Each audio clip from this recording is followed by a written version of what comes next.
সৃষ্টি যদি স্রষ্টাকে চিনতে চায়, মানুষ যদি আল্লাহ রাব্বুল আলামিনকে জানতে চায়, চিনতে চায়, তার পদ্ধতি হচ্ছে তার সৃষ্টিকে জানা।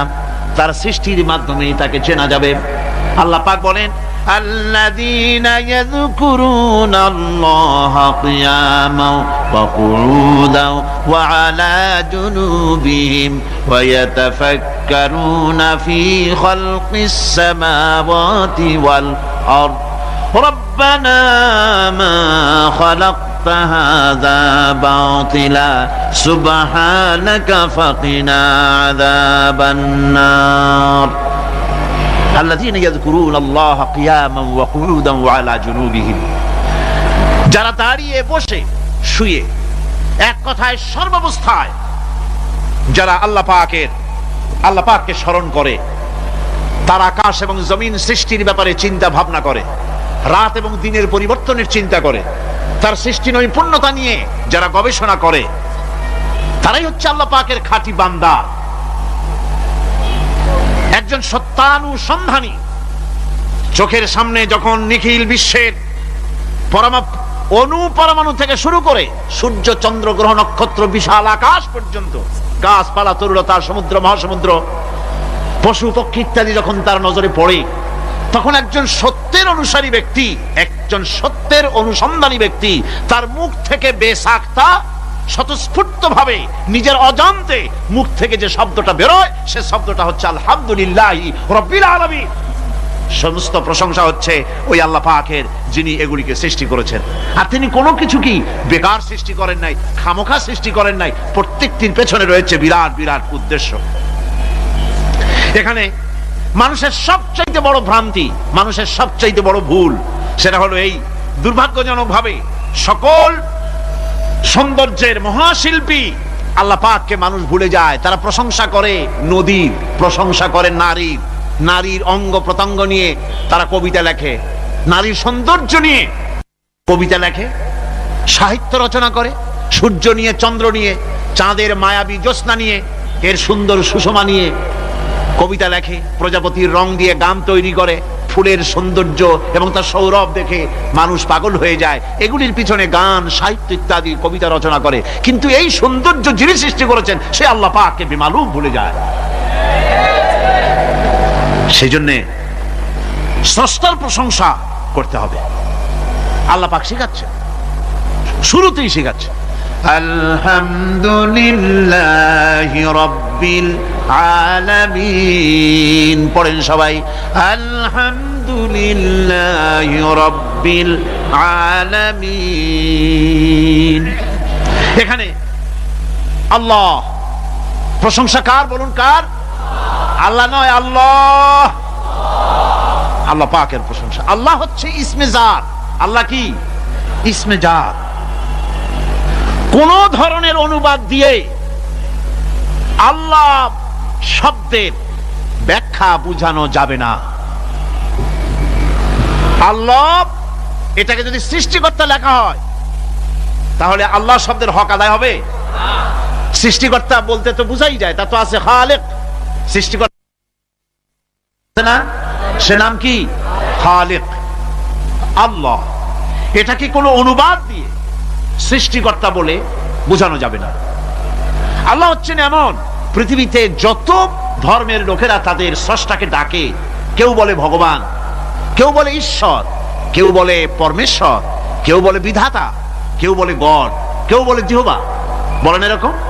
কথা না বললে বুঝি কি বলে? এর প্রত্যেকটি শব্দের প্রতিশব্দে স্ত্রীলিঙ্গে অন্য শব্দ আসবে। ভগবান বললে কি হবে? ভগবতী। ঈশ্বর বললে ঈশ্বরী। পরমেশ্বর বললে পরমেশ্বরী। বিধাতা বললে বিধাত্রী। গড বললে গডেজ আসবে। এখন গড আরো বেকায়দা। গডটারে যদি উল্টায় দেন, এমন সর্বনাশ হবে যা বলার মতো না। আর এই শব্দ দিয়েও বোঝার উপায় নাই যে তারা কি বলতে চায়। শব্দকে খণ্ডিত যদি করা হয় তাও বোঝা যাবে না যে কি বলতে চায়। অথচ আল্লাহ পাক হচ্ছেন, আল্লাহ পাকের নাম হচ্ছে এমন একটি নাম, আমাকে যদি কেউ বলে যে অন্য কোনো ব্যাখ্যা চাই না, আল্লাহ দিয়ে আল্লাহরে বুঝায় দেন, তো আল্লাহ দিয়ে আল্লাহরে বুঝানো যাবে? এরকম কোরআনে কারিমের মধ্যে আল্লাহ আয়াতে কারিমা সেট করে রেখেছেন। সুবহানাল্লাহ। যদি আপনারা বলেন আমাকে যে আল্লাহ দিয়ে আল্লাহর পরিচয় করায় দেন, তো আমি বলবো আল্লাহ রাব্বুল আলামিন কোরআনে কারিমের মধ্যে বলেছেন আল্লাহু লা ইলাহা ইল্লা হুয়াল হাইয়ুল কাইয়্যুম। কোন সূরা আছে, কোন আয়াতে? আয়াতুল কুরসি। পড়তে ইচ্ছা করে না? পড়েন আমার সাথে, আল্লাহু লা ইলাহা ইল্লা হুয়াল হাইয়ুল কাইয়্যুম। আল্লাহ হচ্ছেন তিনি যিনি ছাড়া কোনো উপাস্য নাই, কোনো ইলাহ নাই, কোনো মাবুদ নাই যিনি ছাড়া, আর কোনো ইবাদতের মালিক নাই, আর যিনি হচ্ছেন সদা জাগ্রত চিরঞ্জীব, সার্বভৌমত্বের একচ্ছত্র মালিক, যিনি সদা জাগ্রত চিরঞ্জীব, তিনি হচ্ছেন আল্লাহ। এখন কেউ যদি বলেন আল্লাহ অক্ষর কি, এক একটা অক্ষর বাদ দিয়া আল্লাহরে চিনায় দেন, তাও চিনানো যাবে। আল্লাহর প্রথম অক্ষর যদি বাদ দেন কি থাকবে? কোরআনে কারীম বলছে তা দিয়েও বোঝা যাবে লিল্লাহি মা ফিস সামাওয়াতি ওয়া মা ফিল আরদ। আল্লাহ হচ্ছেন তিনি যার জন্য আকাশ আর জমিন, আকাশ এবং জমিনের একচ্ছত্র মালিক, এর মাঝখানে যা কিছু আছে সব কিছুর মালিকানা যার হাতের মুঠায়, তিনি আমার আল্লাহ। তিনি কে? আল্লাহ। এরপরে যদি বলেন আর একটা নাম ছেড়ে দেন, আলিফ সাল্লাম একটা নাম ছেড়ে দিলাম, তাহলে কি থাকলো? লাহ থাকলো, দুইটা অক্ষর থাকলো লাহু। এই লাহু দিয়েও আল্লাহ রাব্বুল আলামিনের সিফাতকে, তার গুণকে বোঝা যাবে। লাহু মাকালিদুস সামাওয়াতি ওয়াল আরদ। আল্লাহ পাক বলেন আসমান এবং জমিনের রিজকের চাবিকাঠি আল্লাহ পাকের হাতে, যাকে খুশি তিনি পর্যাপ্ত রিজেক দান করেন। কেউ যদি বলেন লামটাও ফালায় দেন, লামটাও ছেড়ে দেন, দিলাম নাম একটা ছেড়ে, থাকলো কি? একটা অক্ষর থাকলো হু। এই হু দিয়ে আমার আল্লাহরে চেনা যাবে। ওয়া হুয়াল গফুরুল ওয়াদুদুল আরশিল মাজিদ ফাআলুল লিমা ইউরিদ। আমার আল্লাহ হচ্ছেন তিনি যিনি ক্ষমাশীল, যিনি দয়াবান, যিনি বান্দাকে মহব্বত করেন, যিনি হচ্ছেন আরশে আজিমের মালিক, তিনি হচ্ছেন সেই মহান সত্তা যিনি যা খুশি তাই করতে পারেন। সুতরাং আল্লাহ হচ্ছেন এমন এক লফজ, এমন এক নাম, এমন এক ইসমে জাত যার কোনো বিকল্প নাই, যা অনুবাদ করে আল্লাহকে স্রষ্টা বললে এটা সারবে না, সৃষ্টিকর্তা বললে সারবে না। আল্লাহ পাকের নামের বিরাট বিশাল ব্যাপক অর্থ রয়েছে। সুতরাং আল্লাহকে আল্লাহই বলতে হবে। আল্লাহকে কি বলতে হবে? আল্লাহ আল্লাহ আল্লাহ। কত মজাই নামে, সুবহানাল্লাহ বিহামদি, কত মজাই নামে। দেখেন আল্লাহ রাব্বুল আলামিন এমন রব, বাংলাদেশের কুকুর আর আমেরিকা ইউরোপের প্রধান দেশের কুকুর একরকম নয়। আমাদের দেশের পশু ইউরোপ আমেরিকা শীত প্রধান দেশের পশু একরকম নয়। তার কারণ হলো আমাদের দেশে শীত কম, নাতিশীতোষ্ণ অঞ্চলের মধ্যে খানিকটা পড়ে যায়। এখানে পশুদের গায়ে কম পশম থাকলে কোনো অসুবিধা নাই। ভেড়া, ঘোড়া, কুকুর, বন্য প্রাণীকে কেউ তো কম্বল দেয় না, ল্যাপ দেয় না, রাজাই দেয় না, খাতা দেয় না, চাদর দেয় না। আল্লাহ রাব্বুল আলামিন তিনি এমন রব, শীত প্রধান দেশের পশুদের গায়ে পশম দিয়া চিরস্থায়ী কম্বল জড়ায় দিয়েছেন। এর নাম হচ্ছে রব। প্রতিপালনের পদ্ধতি কি সুন্দর করে তিনি প্রতিপালন করছেন, কি সুন্দর করে তিনি পশু পক্ষীগুলিকে তাদের আহার জোগাড় করছেন, প্রতিপালন করছেন। তিনি রব, মানুষকে সৃষ্টি করেছেন, আমাদেরকে সৃষ্টি করেছেন, সব চাইছেন। সুবহানাল্লাহ বিহামদিহি, সকল প্রয়োজন মিটিয়েছেন, একটা জিনিস বাদ রাখেন না। আমাদের মুখে দাঁতের দরকার ছিল, মায়ের পেট থেকে দাঁত নিয়ে আসিনি। মায়ের পেট থেকে আসার পরে আমাদের খাবারের দরকার ছিল। লক্ষ্য করেন রব কারে বলে, লক্ষ্য করুন। মায়ের পেটের মধ্যে যখন ছিলাম ওখানে কোনো রোগের জীবাণু ঢুকতে পারে নাই। ফি করারিম মাকিন, একটি সুরক্ষিত জায়গায় আল্লাহ রাব্বুল আলামিন বাচ্চাকে রেখেছেন, যেখানে কোনো সর্দি হবে না, জ্বর হবে না, সর্দি হবে না, ব্রঙ্কাইটিস হবে না, ডায়াবেটিস হবে না, প্রেসার হবে না। মায়ের পেটের মধ্যে বাচ্চাকে এমন জায়গায় আল্লাহ যত্ন করে রেখেছেন। এই বাচ্চা যখন মায়ের পেট থেকে বেরিয়ে এলো, তখন তার পরিবেশ অত্যন্ত খারাপ, এখানে পলিউশন আছে, এখানে কার্বন ডাই অক্সাইড আছে, এখানে বিষাক্ত হাওয়া আছে, এখানে দূষিত আবহাওয়া রয়েছে। প্রতি মুহূর্তে রোগ তাকে হামলা চালাতেছে। এই রোগের থেকে সে বাচ্চা বাঁচবে কি করে? এর জন্য রব্বুল আলামিন তিনি এমন রব, মায়ের বুকের মধ্যে যে খাবার তৈরি করলেন বাচ্চার, ওই খাবারের মধ্যে বাচ্চার ওষুধ আল্লাহ পাক বানায়া দিলেন। মায়ের বুকের দুধ শুধু দুধ নয়, এটা ওষুধ। সুবহানাল্লাহ। এটা খাদ্য, এটা ওষুধ, এটা ভিটামিন, এটা ক্যালসিয়াম, এটা কার্বোহাইড্রেট, যা দরকার বাচ্চার জন্য সব আল্লাহ মায়ের দুধের মধ্যে দিয়ে দিলেন। যতক্ষণ বাচ্চা পেটে ছিল দুধ ছিল ঘন, যখন বাচ্চা মায়ের পেট থেকে বেরিয়ে এলো দুধটা হয়ে গেল পাতলা। এই পাতলা দুধটা খাবে, ওষুধ আছে এর মধ্যে, ভিটামিন আছে, খাইতে যেন বিস্বাদ না হয় একটু মিষ্টি দিয়ে দিলেন আল্লাহ, যাতে বাচ্চা মুখ ফিরায় না নেয়, সেজন্য খাইতে চায়।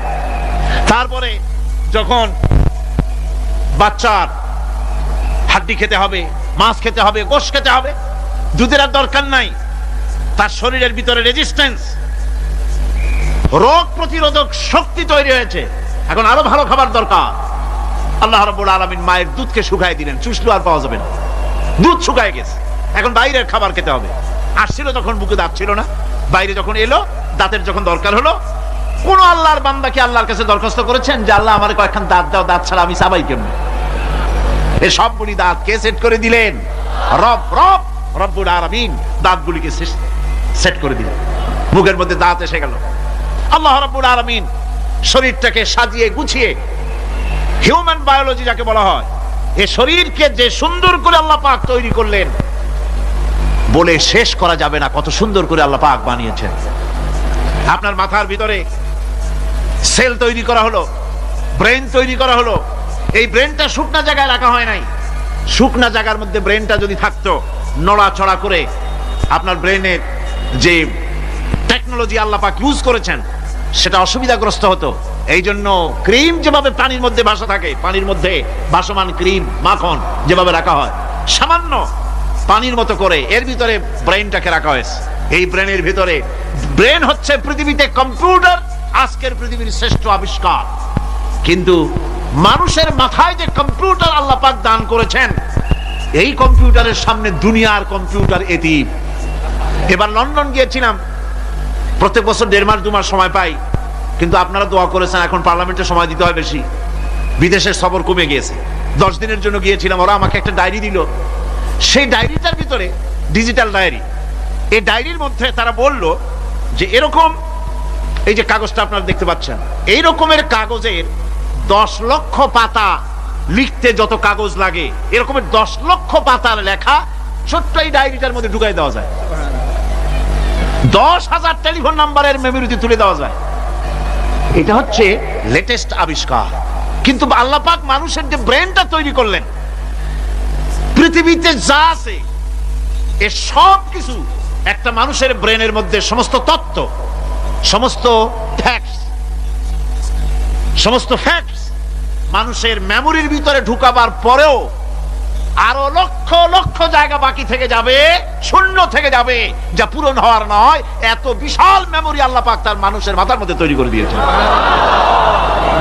সুবহানাল্লাহ বিহামদি। দেখুন অবস্থাটা কি, আল্লাহ তার মানুষকে কিভাবে, রব কাকে বলে, রব কারে বলে, সুবহানাল্লাহ বিহামদি। চোখের সামনে রাস্তা দিয়ে চলতে গিয়ে চোখের সামনে সাপ দেখলেন, চোখ দেখার কাজ করেছে, চোখ কি করেছে? দেখার কাজ করেছে। এখন কি করবে? চোখ কিন্তু দেখে বসে থাকে নাই, চোখ দেখা মাত্রই ট্রান্সমিট করেছে ব্রেনকে। ব্রেন সাথে সাথে অ্যাকশন নিতে বলেছে হাতকে আর পাওকে। হাতে লাঠি থাকলে পিটাও, লাঠি না থাকলে পাকে বলেছে দৌড় মারো।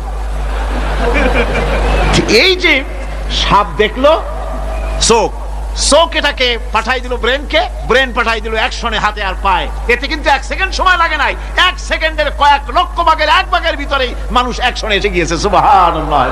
এর নাম হচ্ছে রব। এর নাম কি?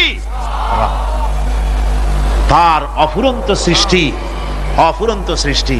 মানুষের হার্ট তৈরি করেছেন, চোখ তৈরি করেছেন। চোখে কিন্তু আমরা নেগেটিভ দেখি, চোখে আমরা কি দেখি? নেগেটিভ দেখি। এই নেগেটিভটা চোখ ক্যাচ করে ব্রেনের ভিতর থেকে পজিটিভ হয়ে কে বের করে দেয়? সুবহানাল্লাহ বিহামদি। কানে অসংখ্য শব্দ শুনি, কিন্তু কোন শব্দ তো জড়ায় যায় না। অসংখ্য শব্দ আমরা শুনি, যেমন রেডিও ঘুরাচ্ছেন, 9 ব্যান্ড রেডিও অথবা এর থেকেও বেশি ব্যান্ডওয়ালা রেডিও। আপনি যখন ঘুরাচ্ছেন কোন সেন্টার ধরার জন্য, অনেক সময় 4-5টা সেন্টার জড়ায় যায় না, জড়ায় কিনা? 4-5টা সেন্টার জড়ায় যায়, সর্বনাশ হয়ে যায়, কোনটা থেকে কোনটা শুনবে। তো এইরকম করে আপনার কানের ভিতরে শব্দগুলি সব জড়াইয়া পাকাইয়া আপনার কানের মধ্যে একটা বিশ্রী আওয়াজ সৃষ্টি করে দিতে পারতো। কে? স্তরে স্তরে শব্দগুলিকে শোনার ব্যবস্থা করেছে। আপনার জিহ্বার ভিতরে হাজারো রকমের স্বাদ গ্রহণ করার জন্য একটা জিহ্বায় এতগুলি টেস্ট নেওয়ার ক্ষমতা কে তৈরি করে দিলেন? আল্লাহ রাব্বুল আলামিন, সুবহানাল্লাহি বিহামদি। তিনি হচ্ছেন রব, যিনি মানুষের প্রতিপালন সৃষ্টি করেন এবং প্রতিপালন করেন, এমনি এমনি ছেড়ে দেন। এরপরে মানুষের সব প্রয়োজন তিনি মিটিয়েছেন। মানুষের জীবন ধারণের জন্য সব থেকে বড় প্রয়োজন পানি। সবচেয়ে বড় প্রয়োজন কি? পানি। জোরে কোন কি? পানি। জীবনের জন্য পানি এবং আর্দ্রতা, এই দুটি জিনিস অপরিহার্য, এছাড়া জীবন বাঁচবে না। আমরা দেখতে পাই সমুদ্র ভরা পানি মজুদ আছে, লক্ষ্য করে, সমুদ্র ভরা পানি মজুদ আছে, নদী খাল বিল ভরা পানি মজুদ আছে, কিন্তু এটাই তো যথেষ্ট নয়।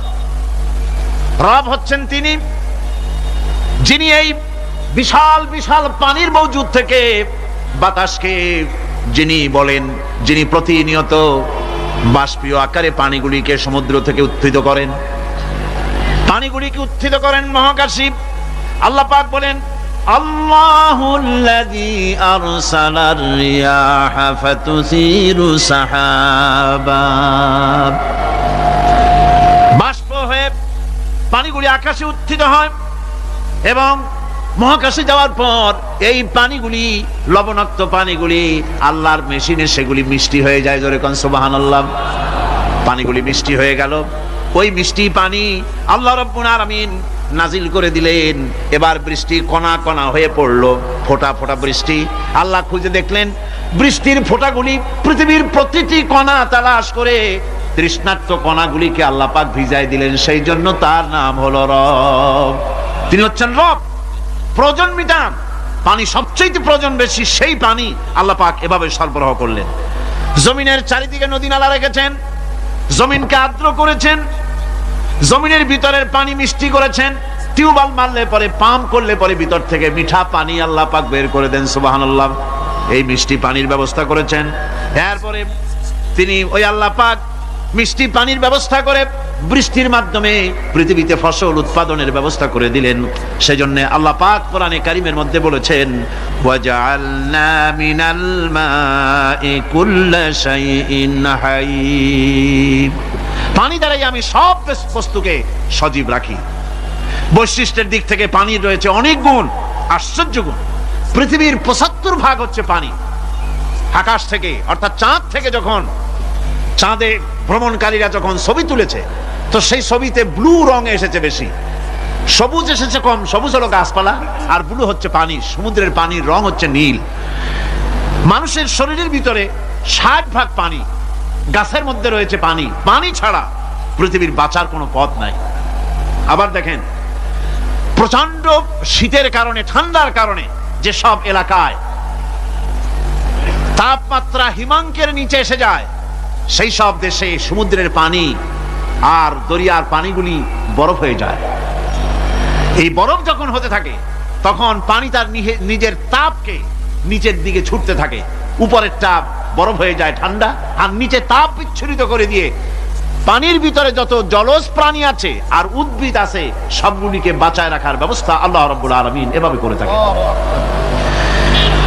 এবার আল্লাহ রাব্বুল আলামিন বলছেন, এই পানি ছাড়া মানুষ বাঁচে না, প্রাণী বাঁচে না। পানি এমন এক জিনিস, এমন এক নিয়ামত আমি দান করলাম।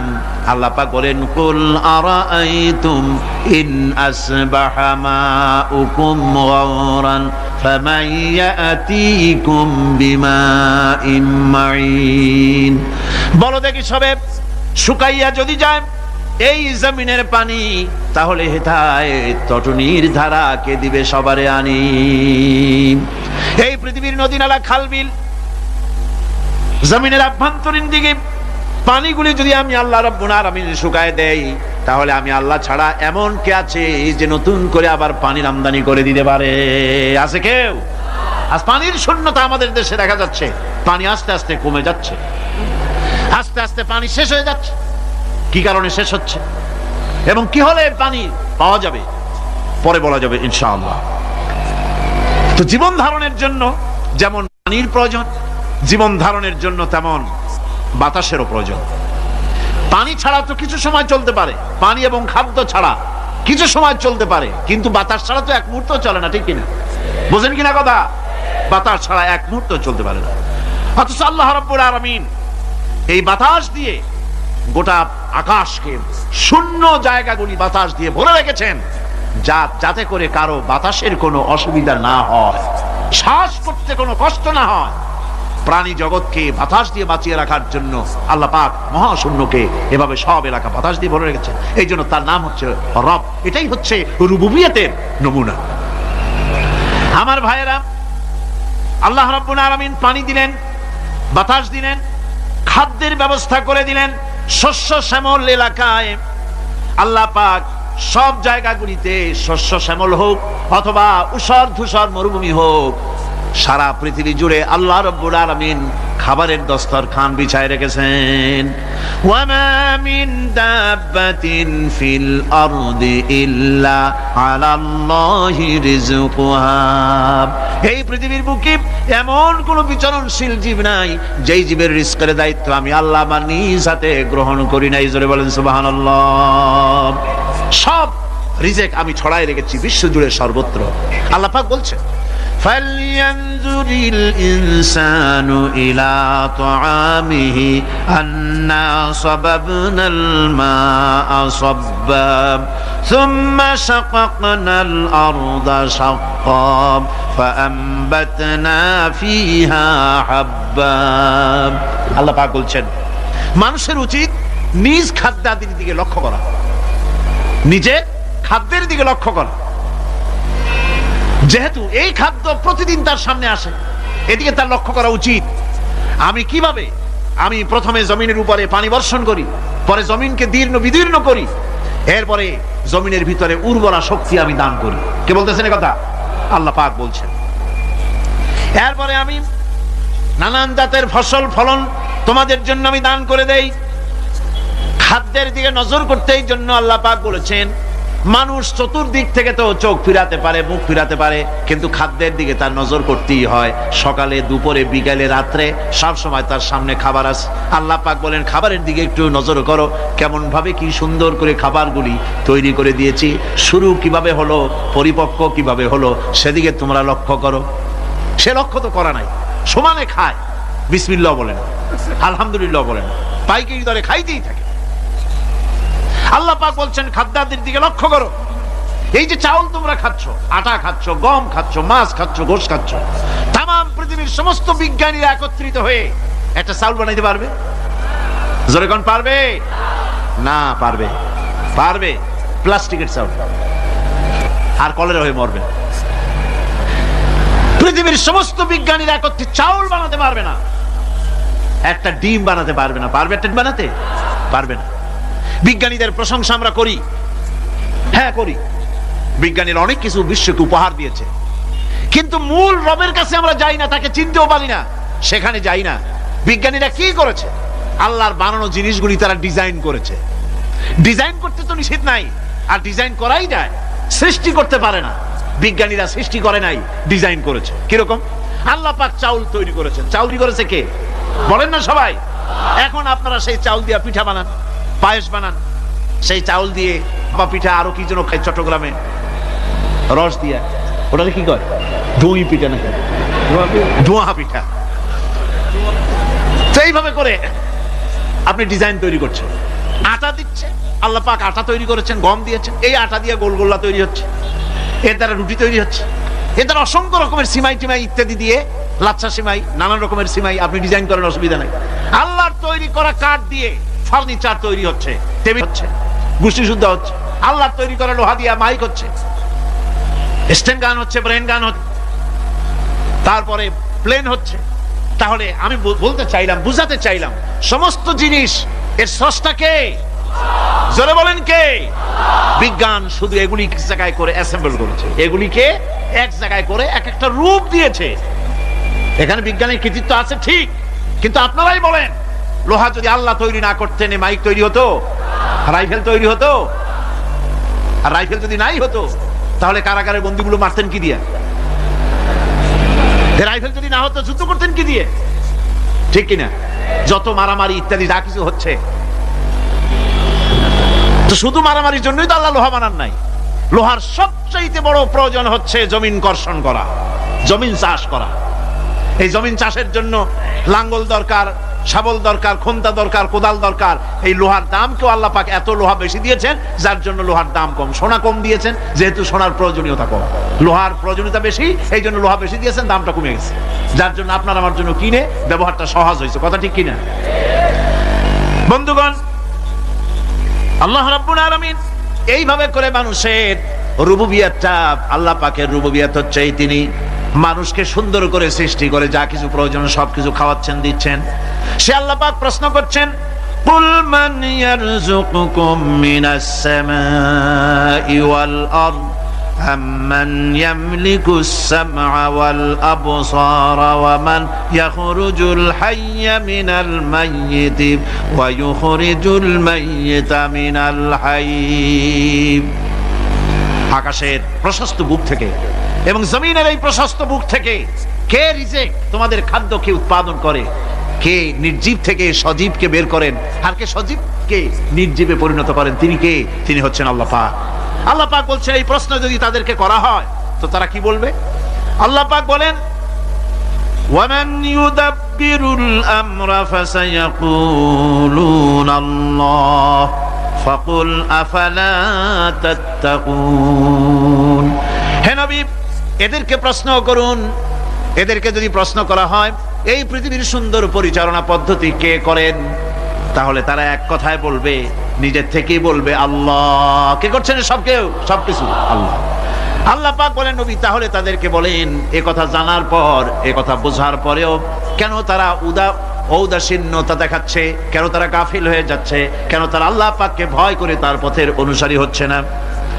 যে আল্লাহ রাব্বুল আলামিন এত কিছু করছেন, তিনি তার পরিচয় সম্পর্কে বলে দিচ্ছেন, ফাযালিকুমুল্লাহু রাব্বুকুমুল হক ফামাযা বা'দাল হক ইল্লাদ দালাল। নিশ্চয়ই এসবের মূলে রয়েছেন তোমাদের রব, আমাদের আল্লাহ, আমাদের রব। সুতরাং উজ্জ্বল সত্য প্রকাশিত হওয়ার পর গোমরাহি ছাড়া আর কিছুই বাকি থাকে না। সুতরাং যারা সত্যের পথের অনুসরণ করতে চায়, রবকে চিনতে হবে, আল্লাহ পাককে জানতে হবে এবং তাকে অনুসরণ করতে হবে, তাকে রব হিসাবে চিনতে হবে। আমার বন্ধুগণ, এটা হচ্ছে সেই রুবুবিয়াত ইলাহি যার দিকে হযরত মূসা আলাইহিস সালাম ইঙ্গিত করেছিলেন ফিরআউন যখন তাকে প্রশ্ন করেছিলেন, ফামান রাব্বুকুমা ইয়া মূসা। হে মূসা, তোমাদের দুজনের রব কে? তোমাদের রব, তোমাদের প্রভু কে?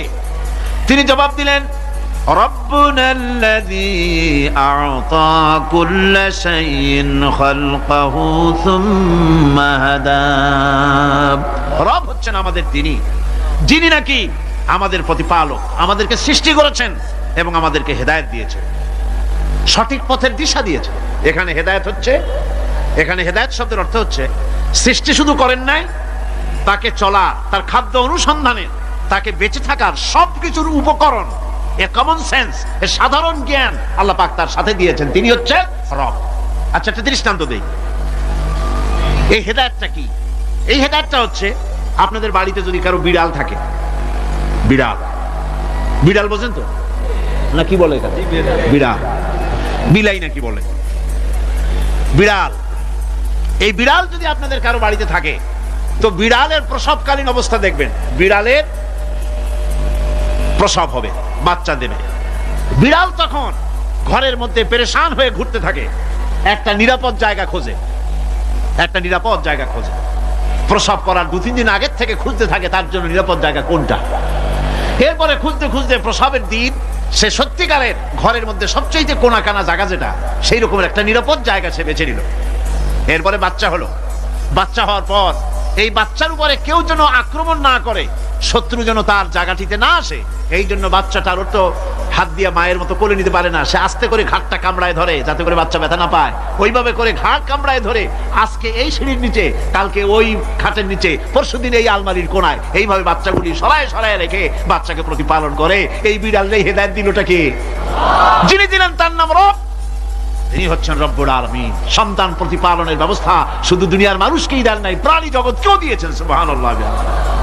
বলেন বলেন, মুরগির বাচ্চা হলো, ডিমের থেকে বাচ্চা বেরোলো, এই বাচ্চাগুলি হয়েছে গতকাল। আজকে বাচ্চাগুলি আদার খাচ্ছে মায়ের সাথে, হঠাৎ করে একটা চিল এলো আর ওর মা একটা সিগন্যাল মারলো, সাথে সাথে বাচ্চাগুলি দৌড়াইয়া এমন পলান দিল, আপনি তো ভালো একাদশীর বাপেও তালাশ করে পাবে না যে মুরগির বাচ্চা পলাইলো করে। এখন ওই বাচ্চাটিকে এই সিগন্যাল সম্পর্কে কে অবহিত করলো যে এইরকম একটা আওয়াজ শুনলে এটা ভীতির আওয়াজ, এটা সাইরেন, এটা বিপদ সংকেত, এটা ডেঞ্জার সিগন্যাল, এটা শুনলে দেখলে তাড়াতাড়ি করে আত্মগোপন করবা। কে শিখাইলো? কে শিখাইলো? আল্লাহ পাক শিখাইছেন। এখন এক শ্রেণীর বুদ্ধিজীবী তারা আবার উল্টা কথা কয়। তারা বলে কি? তারা বলে যে মুরগি বাচ্চা, এই বাচ্চা যে দৌড় মারলো, এখানে আল্লাহ এইসব কিছু নাই, নাউযুবিল্লাহি মিন যালিক। তো এখানে কি আছে? কয় যে এখানে বিষয়টা হলো এই যে এই মুরগি আর মোরগ, ওর বাপ মা, এই দুজনের মধ্যে আছে সিলের ভয়, আছে শিয়ালের ভয়। ওই ভয় ওদের মধ্যে ছিল, এই মা বাপের ক্রসের মাধ্যমে বাচ্চা আসছে, কাজে ওই ভয়, বাপের যদি কোনো রোগ থাকে, মায়ের রোগ থাকে, তো এগুলি তো বাচ্চার মধ্যেও ঢোকে। তো ভয় হোক, সুখ হোক, দুঃখ হোক, এই অনুভূতি স্বাভাবিক প্রক্রিয়ার মাধ্যমে বাচ্চার মধ্যে ঢুকছে, আর সিল দেখে আবার শুনে সে আত্মগোপন করেছে। এইটা আমি পড়িয়া আমি আমার আলোচনা এক জায়গায় বললাম বুদ্ধিজীবীদের উদ্দেশ্যে, যদি সত্যিই তাই হয়, মোরগ আর মুরগি মা বাবার মধ্যেই ভয় আছে বলে বাচ্চার মধ্যেই ভয় ঢুকছে, সেই জন্য সে আত্মগোপন করছে। তাহলে আবার মানুষের ব্যাপারে কথাটা আনি, মানুষেরা সাপের ভয় করে না মহব্বত করে? কথার জবাব দিলে না, যখন তখন মনে হয় আপনারা সাপ বুঝি ভালোবাসেন। সাপ আমরা সকলেই ভয় পাই, মায়ও ভয় পায়, বাবাও ভয় পায়। এই মায়ের গর্ভে সন্তান এসছে, সন্তানের বয়স 2 বছর 2.5 বছর, ঘরের মধ্যে কেউ ছিল না, ঘরের মধ্যে একটা সাপ আসছে, একটা সুন্দর সাপ, দেখতে সুন্দর, কিন্তু সে সাপে কামড়ালে মানুষ মরে যায়। ওই সাপটা মাথা উঁচু করে ফনা ধরেছে। এই বাচ্চাটা কি সাপ দেখে দৌড় মারবে, না বাচ্চাটা ওই সাপটাকে ধরার জন্য সে এগিয়ে যাবে? কোনটা করবে? এগিয়ে যাবে। তাহলে মা বাপের ভয়, তাদের মা বাপের রক্তের মধ্যে, শিরার মধ্যে, সব জায়গায় সাপের ভয়, তার মাধ্যমে বাচ্চা এসে ওই বাচ্চার মধ্যে সাপের মহব্বত হইল কেন, ভয় হইল না কেন বাচ্চা অবস্থায়? সুবহানাল্লাহ। আমার বন্ধুগণ, মুরগির বাচ্চাকে হেফাজত করার জন্য বুদ্ধিমান প্রাণী মানুষ তার কাছে নাই বলে আল্লাহ রাব্বুল আলামিন তারে বাচ্চা অবস্থা থেকে বোঝার তৌফিক দিয়েছেন কোনটা ভয়ের আওয়াজ, কোনটা হলো বিপদের আওয়াজ। মানব সন্তানের প্রতিপালন করার জন্য তার মার বাবা আছে বলে ওই রকম করে পশুদের মতো আল্লাহ বানান নাই, তাকে হেফাজত করার জন্য মা বাপ আছে বলে এই দায়িত্ব আল্লাহ পাক মা বাপের উপরে ছেড়ে দিয়েছেন। মা বাপ তাকে হেফাজত করে। রুবুবিয়তের প্রতিপালন, হেদায়েতের এই প্রতিপালন আল্লাহ পাক মানুষকে এভাবে করে তাদেরকে হেদায়েত দিয়েছেন, তার পথের চলার দিশা দিয়েছেন। পিঁপড়ার খাদ্য সংগ্রহের ব্যাপারটা দেখেন, পিঁপড়ার আছে দারুণ ঘ্রাণ শক্তি। কোথায় খাবার? 5 তলায় আপনি মিষ্টি খাচ্ছেন, রসগোল্লা থুয়ে দেন, তারপরে দেখেন কোন জায়গায় দিয়ে পিঁপড়া এসে জন্মের খাওয়া খায়, ঠিক কিনা? দেখেন তার কত তীব্র ঘ্রাণ শক্তি, সেখানে চলে যাচ্ছে। তাকে হেদায়েত দেওয়া হয়েছে, তাকে ঘ্রাণ শক্তি দেওয়া হয়েছে। চিল, শকুন, ঈগল কোথায় থাকে বুঝেন না? মহাশূন্যে 3 থেকে 3.5 মাইল উপরে শকুন, বাজ, ঈগল উঠতে থাকে। খাবে কি? ওখানে তো তার খাবার ছড়ানো নেই। আল্লাহ হচ্ছেন এমন রব, আমাদের স্রষ্টা হচ্ছেন এমন রব, যিনি ওই চিল, বাজ আর শকুন মহাশূন্যে যেগুলি উড়ে বেড়ায়, ওদেরকে আল্লাহ পাক এমন তীব্র দৃষ্টি শক্তি দান করেছেন, 3 মাইল উপর থেকেও ছাগল মুরগি মরা দেখলে ওখান থেকে এসে ঝাঁপায় পড়ে তা খেতে পারবে। তাকে দেওয়া হচ্ছে দৃষ্টিশক্তি।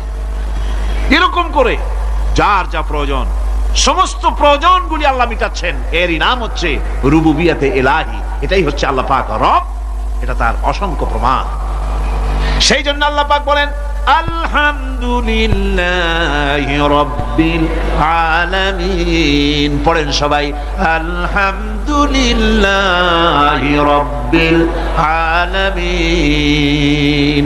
সমস্ত প্রশংসা হচ্ছে আল্লাহ পাকের জন্য। কোন আল্লাহ? প্রথমে তো আল্লাহ বললাম, তারপর বললাম রব, এখন বলা হচ্ছে কোন রব? যিনি আলামিন, রব্বিল আলামিন, যিনি সমস্ত জাহানের রব। তাহলে বোঝা যাচ্ছে রব, জগৎ একটা না। জগৎ, কথা বুঝতেছেন আমার? জগৎ একটা নয়, অসংখ্য জগৎ আছে, বহুমাত্রিক জগতের কথা এখানে আল্লাহ পাক বলছেন। আমি এই জন্য বলি যে কোরআন হচ্ছে বিজ্ঞানের উৎস। কোরআন বিজ্ঞানের কি? বিজ্ঞানের আবিষ্কার যত বাড়বে, বিজ্ঞান চিরটা কাল কোরআনের কাছে ভিক্ষার হাত দিয়ে এতিমের মতো দাঁড়ায় থাকবে। আজ পৃথিবীর বিজ্ঞানীরা বলছেন জগৎ সম্পর্কে, আমরা মনে করছি পৃথিবীটাকে, আমাদের কাছে জগৎ দুইটা। কয়টা জগৎ? একটা জগৎ হলো এইটা, ইহজগৎ আর পরজগৎ, এছাড়া আর কিছু জানি না। এই দুইটাই জগৎ আমাদের কাছে। এখন দেখেন বিজ্ঞানীরা কি বলছে। বিজ্ঞানীরা বলছেন সৌরজগতে শুধু আমাদের সৌরজগৎটাই শেষ না, অসংখ্য সৌরজগৎ আছে মহাশূন্যে, অসংখ্য সৌরজগৎ। পৃথিবীর প্রতি 4 বিলিয়ন মানুষ যদি এক একটা সৌরজগৎ দখল করে, তাতেও সৌরজগৎ শেষ হবে না। আরো সহস্র সহস্র বিলিয়ন বিলিয়ন সৌরজগৎ আরো ফাঁকা পড়ে থাকবে। এত সৌরজগৎ আল্লাহ সৃষ্টি করেছে। এই মহাশূন্যে বহুমাত্রিক জগতের কথা আল্লাহ পাক এখানে বলেছেন। এই পৃথিবী একটা জগৎ, এই মাটির তলে আছে আর এক জগৎ, সমুদ্রের ভিতরে আছে পানির তলার আর এক জগৎ। আর মহাশূন্য যে কি তা আপনার মাথায় শূন্য হয়ে যাবে চিন্তা করতে করতে। এই জন্য বিজ্ঞানীরা, বড় বড় বিজ্ঞানী, এরা কিন্তু নাস্তিক হয় না। বর্তমান বিজ্ঞানীরা চিন্তা করে গবেষণা করে খেয়ে হারিয়ে ফেলছে মহাশূন্যকে দেখে। যেখানে আছে গ্যালাক্সি, যেখানে আছে মিল্কি ওয়ে, যেখানে রয়েছে অসংখ্য তারকা, এই পৃথিবীটা মহাশূন্য আল্লাহ যেভাবে তৈরি করেছেন, সেই তুলনায় এই পৃথিবী একটা মার্বেলের চাইতে খুব বেশি একটা বড় কিছু হয় বলে মনে হয় না। পৃথিবী যদি হয় একটা মার্বেলের মতো, তাহলে আমরা যে মানুষ, আমাদের অস্তিত্ব কোথায়? চিন্তা করেন। এবার মহাশূন্যে চলেন। মহাশূন্য সে কি বিশাল মহাশূন্য! একটা তারকা থেকে আর একটা তারকায় যদি যেতে হয়, তাহলে সহস্র সহস্র বিলিয়ন বছরের দরকার হবে। কি বছর? এ দুনিয়ার বছর না, আলোকবর্ষ, লাইট ইয়ার। আলো চলে প্রতি সেকেন্ডে কত? 1,86,000 মাইল। এই 1,86,000 মাইলের সেকেন্ড, এর মিনিট, এর ঘন্টা, এর দিন, এর মাস, এর বছর, এই আলোকবর্ষ। সহস্র সহস্র আলোকবর্ষ পার হয়ে যাবে এক তারকা থেকে আর এক তারকায় পৌঁছানো সুকঠিন। এ ধরনের অসংখ্য তারকা আল্লাহ পাক তৈরি করে রেখেছেন। সূর্য হচ্ছে পৃথিবীর চাইতে 13 লক্ষ গুণ বড়। এরকম সূর্য বিজ্ঞানীরা এখন বলছে, আগে বলতো 1 কোটি সূর্যের চাইতেও বড় তারকা, এখন বলতেছে এই রকমের পৃথিবীর চাইতে 13 লক্ষ গুণ বড় সূর্য, এরকম 3 কোটি সূর্য খাইয়া ফেলাইতে পারে। এরকম সহস্র সহস্র তারকা এক একটা গ্যালাক্সির ভিতরে আল্লাহ পাক তৈরি করে রেখেছেন। এখন মনে হচ্ছে যে এই তারকাগুলি বড় না, এই তারকাগুলি চাইতে আবার বড় জিনিস আছে। সেগুলি কি? সেটাকে বলা হয় ব্ল্যাক হোল। সেটাকে বলা হয় ব্ল্যাক হোল, অন্ধকার কূপ। ব্ল্যাক হোল আবার ম্যান হোল বুঝবেন না, কিন্তু ম্যান হোলের ঢাকনা চুরি হয় যেমন। তবে একটা দৃষ্টান্ত আপনি বুঝতে পারেন, রাস্তায় রাস্তায় যেমন অসংখ্য ম্যান হোল আছে, ওই রকম করে মহাশূন্য অসংখ্য ব্ল্যাক হোল আছে, একটা দুইটা না, অসংখ্য। এই ব্ল্যাক হোল আবার দেখা যায়, অদৃশ্য ব্ল্যাক হোল। এই ব্ল্যাক হোল গুলো কি? এগুলি কোরআনে কারীমের মধ্যে আল্লাহ পাক বলেছেন, ফালা উকসিমু বিমাওয়াকিন নুজুম, ফালা উকসিমু বিমাওয়াকিন নুজুম, শপথ সেই পতনে যেখানে নক্ষত্র সমূহ ধ্বংস হয়ে যায়, ধ্বংসপ্রাপ্ত হয়, কসম সেই স্থান সমূহের। সুবহানাল্লাহ। এই অন্ধকার কূপের, এই অন্ধকূপের কসম করছেন আল্লাহ পাক। সেই অন্ধকূপটা কি? সেই ব্ল্যাক হোলটা কি? সেই ব্ল্যাক হোল হচ্ছে ওই যে তারকার কথা বললাম, যে সূর্য খাইতে পারে, 3 কোটি সূর্য খাইতে পারে, এই রকমের তারকাগুলি ঘুরতে ঘুরতে কোনো এক কারণে যখন সে ব্ল্যাক হোলের রেঞ্জের মধ্যে এসে যায়, তখন ব্ল্যাক হোল ওকে এমন ভাবে চুষে হজম করে ফেলে, যেমন বাচ্চা চকলেট চুষা খাইয়া ফেলায়, এইরকম ব্ল্যাক হোলগুলি অত বড় তারকাগুলি খাইয়া চুষা শেষ করে ফেলে দেয়। সুবহানাল্লাহি বিহামদিহি। বিজ্ঞানীরা বলেছেন আমাদের এই পৃথিবীটা, আল্লাহ না করুন কখনো, আমাদের এই পৃথিবীটা যদি কোনো ব্ল্যাক হোলের আওতায় পড়ে, ওর রেঞ্জে আসে, তাহলে মাত্র 2 সেন্টিমিটারের মধ্যে পৃথিবীটা তার ঘনত্ব লাভ করে এর মধ্যে অদৃশ্য হয়ে যাবে, হারায় যাবে, অস্তিত্ব থাকবে না। আল্লাহ পাক আসলে আগে আমার বিজ্ঞানের বইপত্র যখন পড়ি আমার কাছে আশ্চর্য লাগে, 1400 বছর আগে নবী কোন বিজ্ঞানাগারে পড়াশোনা করেন নাই, কোন সায়েন্স নিয়ে রিসার্চ করেন নাই, সেই নবীর মুখ থেকে এমন বিজ্ঞানময় কোরআন আল্লাহ বের করালেন যা আজকের পৃথিবীর মডার্ন যুগের বিজ্ঞানীরা কোরআনের কাছে এতিম হয়ে দাঁড়ায় আছে। পৃথিবীর কোন বিজ্ঞানী বলতে পারবে না যে কোরআনে কারিমের অমুক আয়াতটা আনসাইন্টিফিক, এটা হাদিস আমাদের বিজ্ঞানের সাথে মিল খায় না, এমন কথা বলতে পারবে না। বরং কোরআন সার্টিফাই করবে তোমার এই বক্তব্য, তোমার এই থিওরি মোস্ট আনসাইন্টিফিক, কোরআন বলবে। ওরা বলতে পারবে না যে আয়াতটা আনসাইন্টিফিক।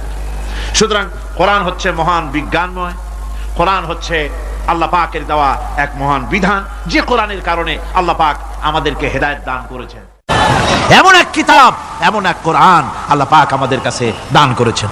আর রহমান আল্লামাল কোরআন, কোরআন তিনি রহমান আমাদের কোরআন শিখিয়েছেন, এমন কোরআন যার সংরক্ষণ পদ্ধতি অবিকল রয়ে গেছে। কোরআন যেভাবে নাজিল হয়েছিল সেইভাবেই আছে, না উল্টা পাল্টা হয়েছে? উল্টা পাল্টা হয়নি। কোরআনে কারিমে রব্বুল আলামিন বলেন উল্টা পাল্টা না হওয়ার কারণ শোনো, এই পৃথিবীর বুকে যত বই কিতাব আছে, যত ধর্ম পুস্তক আছে, সব পরিবর্তন হয়েছে, পরিবর্তন হয়েছে, তারমিম তারিফ হয়ে গেছে। বাইবেলের অবস্থা তো এমন, বাইবেল সম্পর্কে বর্তমানে বলা হচ্ছে ওর ভিতরে আল্লাহর একটা ওয়ার্ডও নাই। বর্তমান বাইবেলে আল্লাহর একটা বর্ণ নাই, এত উলট পালট সর্বনাশ হয়ে গিয়েছে। এখন তারা মুসলমানদেরকে গ্রহণযোগ্য করাবার জন্য দেখুন ষড়যন্ত্র একরকম না, হাজারো রকমের ষড়যন্ত্র। তারা তাদের বাইবেলের মধ্যে এখন লিখতেছে আয়াত, আয়াত নম্বর এত, আগে লিখতো পদাবলী, পদাবলী এত নম্বর পদ, এত নম্বর পদাবলী, এভাবে লিখতো। এখন লিখতেছে আয়াত নম্বর অত, আগে লিখতো সদা প্রভু, এখন লেখে আল্লাহ তাআলা খোদাবন্দ। আখিরাত, রিসালাত, নবুয়ত, এইসব কথাগুলি ইসলামের মূল পরিভাষাগুলি তারা গ্রহণ করে মুসলমানদেরকে বিভ্রান্ত করার চেষ্টা করে। আমার বন্ধুগণ, সব ধর্মীয় পুস্তকগুলি যেখানে তারমিম তারিফ হয়ে গেল, কোরআনের কোনো পরিবর্তন আজও। কোরআন নাজিল হচ্ছে, রাসূল করিম বুখারী শরীফে এসেছে প্রতি রমজান মোবারকে হযরতে জিবরাইল আসতেন, হুজুরকে বলতেন হুজুর আপনি তেলাওয়াত করেন আমি শুনি, যতটুক নাজিল হয়েছে পড়েন। হুজুর পড়তেন, জিবরাইল শুনতেন, আবার জিবরাইল পড়তেন, হুজুর শুনতেন। এমনি করে করে যে বছর হুজুর ইন্তেকাল করবেন, হুজুরের জীবনের শেষ রমজান মোবারকে কোরআন নাজিল পরিপূর্ণ হয়ে গেছে। হযরতে জিবরাইল বলেন হুজুর কোরআন তো নাজিল তামাম হয়ে গিয়েছে, এবার আপনি পুরা কোরআন পড়ে আমারে শোনান। হযরতে রাসূল পুরাটা পড়ে 30 পারা পড়ে শোনায় দিলেন, জিবরাইল শুনলেন। এবার জিবরাইল বলেন হুজুর আমি তেলাওয়াত করতেছি আপনি শুনেন। হযরতে জিবরাইল 30 পারা পড়লেন, হুজুর শুনলেন। আবার হযরত জিবরাইল বলেন হুজুর এবার আবার আপনি পড়েন। হুজুর পড়লেন, জিবরাইল শুনলেন, আবার জিবরাইল পড়লেন, হুজুর শুনলেন। তার মানে হলো হুজুর যে বছর ইন্তেকাল করলেন ওই বছরের রমজান মোবারকে হযরত জিবরাইল 2 বার পড়েছেন, হুজুর শুনেছেন, আর হুজুর 2 বার পড়েছেন, জিবরাইল শুনেছেন, যাতে করে একটা জের জবর, একটা আয়াত, একটা সেমিকোলন যেন বাদ না পড়ে যায়। কোরআন কারীম মুখস্থ করার জন্য আল্লাহ রাব্বুল আলামিন এটাকে স্থায়ী করার জন্য বাধ্যতামূলক করেছেন, নামাজের ভিতরে তেলাওয়াত করতে হবে। মানুষ নামাজের মধ্যে তেলাওয়াত করে সওয়াবের জন্য, সকালে পড়ে বিকালে পড়ে, অর্থ সহকারে বুঝে পড়ে, রাত্রে পড়ে দিনে পড়ে। পৃথিবীতে এমন একটা মুহূর্ত নাই যখন কোরআনে কারীম তেলাওয়াত হয় না, জোরে কোন সুবহানাল্লাহ। মানুষ এটাকে তেলাওয়াত করতেছে, মুখস্থ করতেছে। এই কোরআন শরীফের ভিতরে রয়েছে সব কিছু, এর মধ্যে রয়েছে ইতিহাস, এর মধ্যে আছে বিজ্ঞান, এর ভিতরে রয়েছে দর্শন, ভূতত্ত্ব, উদ্ভিদতত্ত্ব, নৃতত্ত্ব, খতত্ত্ব, জ্যোতির্বিজ্ঞান, এর ভিতরে রয়েছে মানুষের পারিবারিক নীতি, সামাজিক নীতি, চুক্তি নীতি, বন্ধু নীতি, যুদ্ধ নীতি, মানুষের যা প্রয়োজন সবকিছু এই কোরআনে কারীমের মধ্যে আল্লাহ পাক সন্নিবেশিত করে দিয়েছেন। জোরে কোন সুবহানাল্লাহি ওয়া বিহামদিহি। আমার ভাইয়েরা, কোরআন এর পরিচয়ের কথা বলতেছিলাম। আল্লাহ পাক কি কোরআন আমাদের শিখালেন, কোন কোরআন আমাদের শিখিয়েছেন, সেই কোরআনের পরিচিতি আপনাদের সামনে আমি তুলে ধরতেছি। আমি নিজে না, এবার কোরআন তার পরিচয় নিজেই দেবে। কেউ যদি কোরআনের কাছে জিজ্ঞাসা করে, কোরআন তুমি কোথা থেকে নাজিল হয়েছ, কে তোমাকে নাজিল করেছে, এই প্রশ্ন যদি কেউ কোরআনের কাছে করে, কোরআন নিজেই তার জবাব দিতে পারে কিনা? কোরআন নিজেই বলে, তানজিলাম মিম্মান খালাকাল আরদা ওয়াস সামাওয়াতিল উলা। এই কোরআন নাজিল করেছেন তিনি, যিনি ওই উচ্চ আকাশ আর জমিনকে যিনি সৃষ্টি করেছেন, সেই আল্লাহ আমারে নাজিল করেছেন। কোরআনের কাছে কেউ যদি প্রশ্ন করে, ও কোরআন, এই পৃথিবীতে নাজিল হওয়ার আগে তুমি কোথায় ছিলে? কেউ যদি প্রশ্ন করে, কোরআনে কারীম নিজের পরিচয় শোনায়, আমি কোথায় ছিলাম শোনো। বাল হুয়া কুরআনুম মাজিদুন ফি লাউহিম মাহফুজ। বরং এই কিতাব অতীব মর্যাদা সম্পন্ন সুরক্ষিত ফলকে লিপিবদ্ধ ছিল, আমি ছিলাম লৌহে মাহফুজে, সেখান থেকে এসেছি। যদি কেউ প্রশ্ন করে, কোরআন কি, কোরআন তুমি কার উপরে অবতীর্ণ হয়েছ? জবাব কোরআন নিজেই দেয়, ওয়া আমিনু বিমা নুজিলা আলা মুহাম্মাদ ওয়া হুয়াল হাক্কু মির রাব্বিহিম। ঈমান আনো সেই জিনিসের উপরে যেটা মুহাম্মদ সাল্লাল্লাহু আলাইহি ওয়াসাল্লামের উপর অবতীর্ণ হয়েছে। আবার অন্য আয়াতেও জবাব পাওয়া যায়, তাবারাকাল্লাযী নাযালাল ফুরকানা আলা আবদিহি লিয়াকুনা লিল আলামিনা নাযীরা। অতীব বরকতপূর্ণ মহান সত্তা সেই আল্লাহ রাব্বুল আলামিন, যিনি তার বান্দার পরে ফুরকান অবতীর্ণ করেছেন। সুবহানাল্লাহি ওয়া বিহামদিহি। কোরআনের নাম আমি বলেছিলাম শুধু কোরআন নয়, অনেক নাম আছে। কোরআনের আরেক নাম ফুরকান। কোরআনের আরেক নাম কি? আল ফারকু বাইনাল হাক্কি ওয়াল বাতিল। কোরআন হচ্ছে সেই মহাসত্য যা মিথ্যা এবং সত্যের মধ্যে পার্থক্য সূচিত করে, মঙ্গল এবং অমঙ্গলের মধ্যে পার্থক্য সৃষ্টি করে, যা সত্য এবং মিথ্যার মধ্যে তাফরিকা সৃষ্টি করে, সত্যকে মানুষকে বুঝিয়ে দেয়, তার নাম হচ্ছে ফুরকান। এবার যদি প্রশ্ন করা হয়, ও কোরআন, বুঝলাম তুমি লৌহে মাহফুজে ছিলে, বুঝলাম তুমি নবীজির উপরে নাজিল হয়েছো, এবার বলো তুমি কোন মাসে নাজিল হয়েছো? তুমি তো আসছিলা প্রথম, কোন মাসে নাজিল হয়েছো? এ প্রশ্ন যদি কেউ করে, কোরআন তার জবাবে বলবে, শাহরু রমাদান আল্লাযী উনজিলা ফীহিল কুরআন। রমজানের পবিত্র মাসে আমি অবতীর্ণ হয়েছি। সুবহানাল্লাহ। যদি প্রশ্ন করা হয়, রমজানে তো আসছো, কিন্তু প্রথম নাজিল হয়েছিল কোন সময়? ওটা কি দিন ছিল না রাত ছিল? কোরআন তার জবাবে বলে, ইন্না আনজালনাহু ফি লাইলাতিল কদর। কদরের পবিত্র রাতে আমি এই পৃথিবীতে আমার আগমন ঘটেছিল। যদি প্রশ্ন করা হয়, বুঝলাম সবই, কেন নাজিল হয়েছে তুমি? এই পৃথিবীতে তোমার আসার উদ্দেশ্য কি, মূল কাজটা কি? এই প্রশ্ন যদি করা হয়, কোরআনে কারীম তার জবাবে বলে, শোনো কেন এসেছি। লিতুখরিজান নাসা মিনাজ যুলুমাতি ইলান নূর। আমার মিশন হচ্ছে গোটা বিশ্ব মানবতাকে পুঞ্জীভূত জমাট বাঁধা অন্ধকারের ভেতর থেকে টেনে বের করে আলোর সন্ধান দিতে, আলোর দিকে আনার জন্য আমি কোরআন নাজিল হয়েছি। গোটা পৃথিবীর মানুষ আছে অন্ধকারের ভিতরে। কিসের মধ্যে? অন্ধকার কি? অন্ধকার হচ্ছে পুঁজিবাদ, অন্ধকার সমাজতন্ত্র, অন্ধকার ধর্ম নিরপেক্ষতাবাদ, অন্ধকার জাতীয়তাবাদ। মানুষের তৈরি করা যত মতবাদ সব কি? জোরে কোন, সবগুলি কি? অন্ধকার। আজকে আসার সময় দেখলাম দেওয়ালে লেখা, সমাজতন্ত্র আমরা প্রতিষ্ঠা করে ছাড়বো। চিন্তা করলাম, যারা লিখছেন তারা কি পাগল না ছাগল? কি আশ্চর্য কথা! যেই মতবাদ পৃথিবীর মাটি থেকে যে দেশে জন্মগ্রহণ করেছে, এই মতবাদ সেই দেশের লোকেরা ঝাঁটা মেরে তাদের দেশ থেকে বিদায় করে দিল, তাদের কাছ থেকে কোদাল হাতুড়ি বিদায় করে দিল, চটকা ছিন্ন ভিন্ন করে জুতার তলে পিঠ শেষ করে দিল। লেনিন মার্ক্সের তৈরি করা শত সহস্র বিলিয়ন ডলারের মার্ক্সের বইগুলি আগুন জ্বালিয়ে দিল। আর বাংলাদেশের কিছু ছাগল পাগল সমাজতন্ত্র এখন টিকায় রাখবো। এটা মাথা খারাপ, পাগল না মাথা গোল বুঝতে পারছি না। আমার বন্ধুগণ, এগুলি সব অন্ধকার।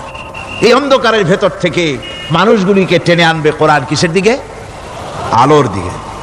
এবার যদি প্রশ্ন করা হয়, বুঝলাম তুমি অন্ধকার থেকে আলোর দিকে নিয়ে আসবে, আলোর দিকে আসলে পরে ফায়দাটা কি হবে?